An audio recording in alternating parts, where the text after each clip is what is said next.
What's up guys, and welcome back to another video. Today we're going to be talking about why the Ecoboost Mustang is so underrated. To be completely honest, I just got this new camera mount thing for the car and I really wanted to try it out. So what better to do than go outside and film a video now that I don't need the cameraman. I mean, I need the cameraman, but she's not around. Oh my god, even though they broke, oh my god. I don't know, I think I should have just made a video reviewing this thing and, you know, seeing if it works or not, but let's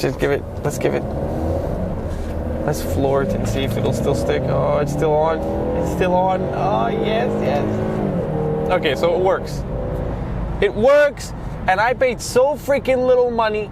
Thank you, God, for making it work. But anyways, to be completely honest with you, this is one of those things that I personally don't understand as an Ecoboost owner. Yes, it is a 4-cylinder. Muscle cars should be nothing but a V8, so even the V6 Mustang is not an exception. Yet people still justify why the V6 Mustang is a great car and the Ecoboost Mustang isn't. And again, a lot of people are going to say, well, the V6 Mustang is faster than the Ecoboost Mustang. Well, in my opinion, this is not the case at all. I have raced V6 Mustangs and I've came out on top, and I've also driven V6 Mustangs, so I really know how it feels. I personally feel like the V6 Mustang is a little bit of a lazy car. You step on it and all it wants to do is just lose traction and just kind of be, you know, all over the place. So the V6 Mustang, in my opinion, is just a little overrated. It's either an Ecoboost or a GT, and to be completely fair, I want nothing more in the world than a Mustang GT. And yes, I say that as an Ecoboost owner. Am I happy with my Ecoboost? I am 100% happy with my Ecoboost. I've had fun that you cannot imagine. I've had so much fun in this car.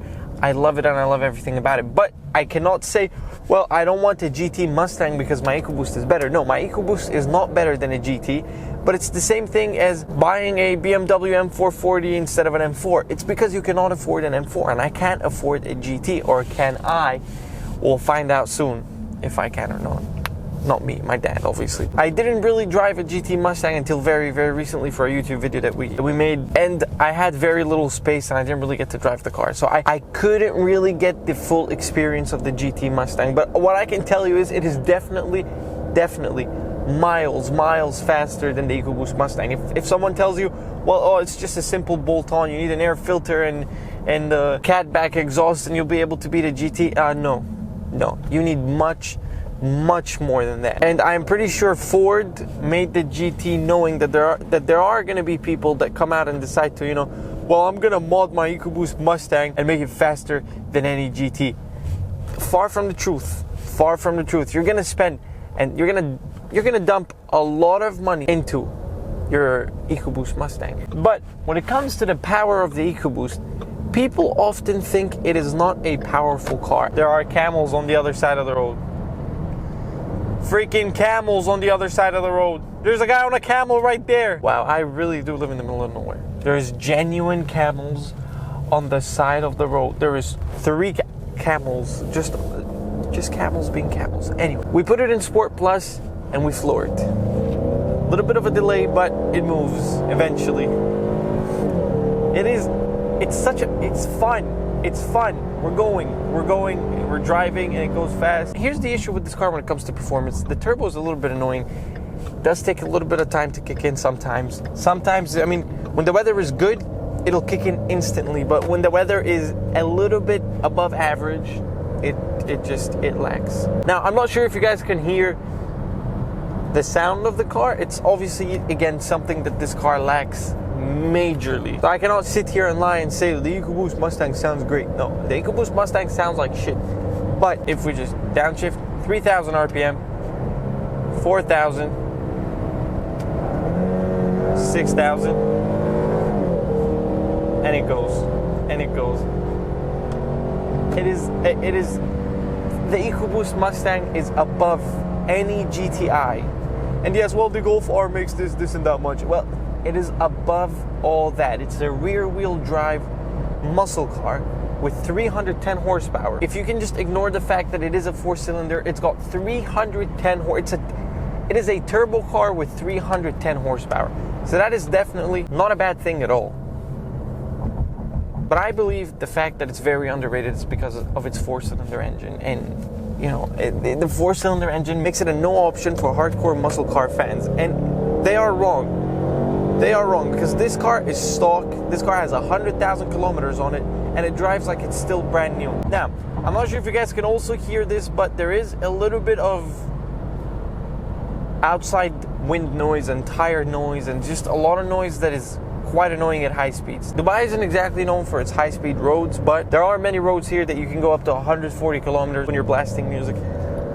It's not gonna be that bad. Maybe it's only my car, because I've been in other Mustangs. Some of them are not bad, some of them are bad. Depends on your tire choice as well. It depends on so many things. If we could get over the fact that this is a 4-cylinder, you will then have a perfect car. 0 to 60. Let's get to 0. And we're still gonna wait a little bit. And here comes the 100 kilometers. Not bad. I personally feel that it's a little shy when it comes to high RPMs. But I mean, the handling is just fine. I wish the seats were a little bit, you know. I mean, we get into corners. To be completely fair, I do get scared sometimes. My heart rate goes a little boom boom. But for the most part, I don't know where I am and I don't know where I'm going, and I am genuinely now in the middle of nowhere. The Ecoboost Mustang is a very conservative, fun car. Think of it this way: it is one of those. Whoa! If this thing doesn't fall. Why do they put this shit on the road? I don't understand. What is the point of that? What are you trying to do? Like, what are you? Are you trying to stop a tank? Like, I don't understand. Whoa, there's a little bit of sand here. You know what that means? Traction control came off by accident.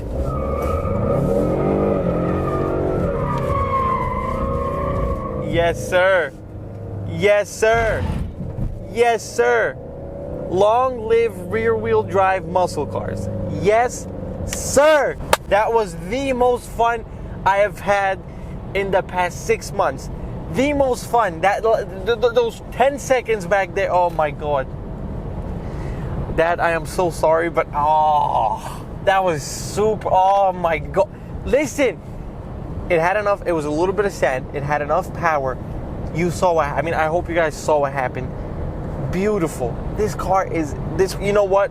The car is a fun car. People, this is what you guys need to understand.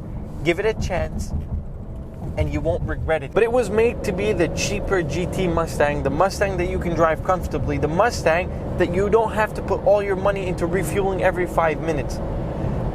Which I think they failed at that last part, because this car does eat fuel. It adores fuel, and it just needs to be refueled every 25 minutes. So it all comes down to the way you drive. I drive like an absolute idiot, as most of you guys probably know. But if you're going to be a conservative driver, I mean, the car's been in Sport Plus since the beginning of the video, and it's 30 degrees outside. So the things I do for you guys to make a good video. Okay, now let's put the car back in normal drive mode.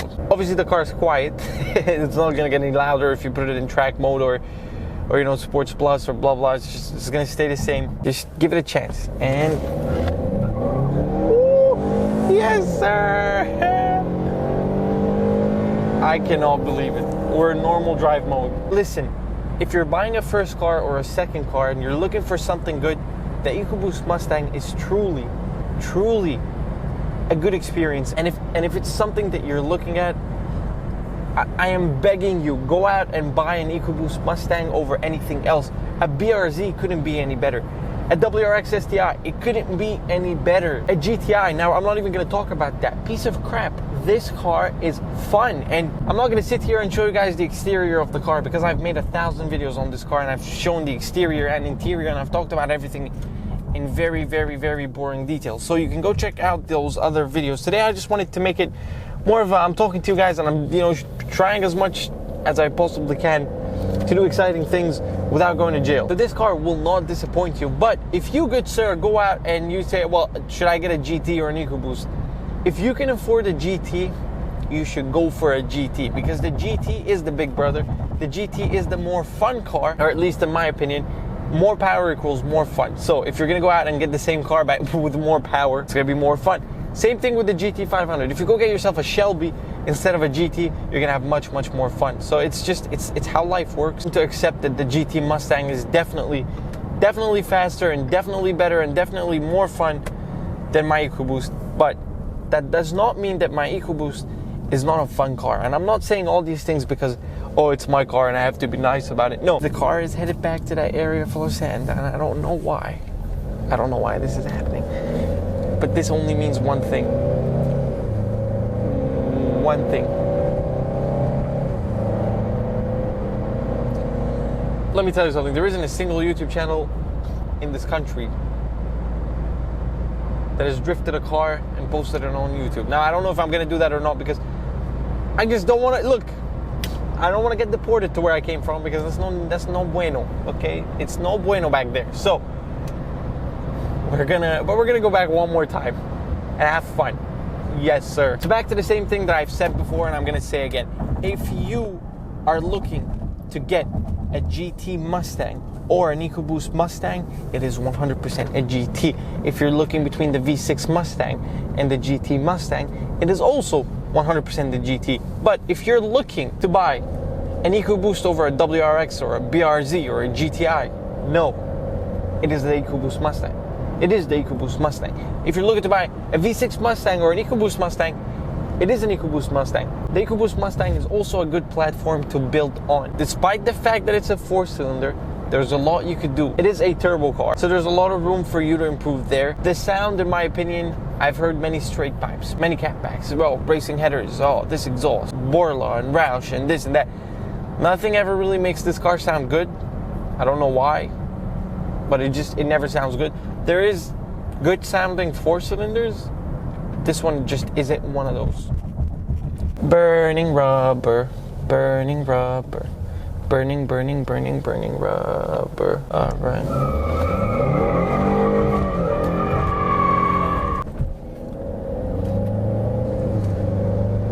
Give it a chance. If you are sitting at home right now, looking at this video, and you're thinking or considering an EcoBoost Mustang, take my advice and trust me 100% and go and buy an EcoBoost Mustang. If you end up not liking it or thinking it is a piece of crap, I will come out and I will make a video calling myself an idiot just for you. But you thought I was gonna buy you a GT? No, I won't. But this car is fun. Go for it. Don't hold back. There is really no reason why you shouldn't buy an EcoBoost Mustang. Again, if only you're comparing it to other cars, not the GT. And be smart. Make the right decision. Don't buy GTIs. They don't deserve to exist. EcoBoost Mustangs, they deserve a chance. So the least you could do is go get a test drive in an EcoBoost Mustang. And after that, I want you to go test drive a GTI and tell me if you see a difference or not. And then go test drive a BRZ. Tell me if that 200 something horsepower car is better than an EcoBoost Mustang or not. BRZs, look, stage 1, stage 2, I've raced all this stuff. They always lose. It's a slow car. Toyotas, Subarus, they are slow cars. Yeah, well, the Supra. You mean the BMW? Yeah, sure, it's quick. What else? Are you going to talk to me about a 90 Supra? I hope you do make the right decision. And there have been a few people that told me that, you know, they bought Mustangs because of my videos. And I'm very happy to hear these kinds of things. You know, we work really, really hard for this channel. We just hit 1,000 subscribers. So I want to thank all of you. And I always want this channel to be more of it's a fun thing for everybody. I'm not here trying to annoy people. I'm not here trying to be annoying. So please, if I ever say anything annoying, please do forgive me. It just kind of comes out. It's not intended. I'm not trying to, you know, offend or bother anybody. But if you want to go get a BRZ, you should get offended. Especially if you want to get a GTI, or if you already have a GTI, get offended, then feel bad for yourself, and then go sell the car. Leave it from these girly cars. Well, the BRZ is a good drift car. The BRZ is not a good car in any way, shape, or form. It's slow. It's weird. It seems like it looks like it's front wheel drive. I don't know why. I want to thank you all for everything that has been happening. It is a good day. I just got out of bed to test this thing, and I hope this video comes out well. I've been blabbering on for 35 minutes now, and yeah, I hope you guys enjoyed today's video. If there's anything else you'd like to see, comment down below. And if you live in Dubai and you have a nice car and you don't mind us reviewing it, comment down below and we'll get in touch with you and we'll film your very, very nice car. And yeah, I hope you guys enjoyed today's video, and I'll see you guys next video.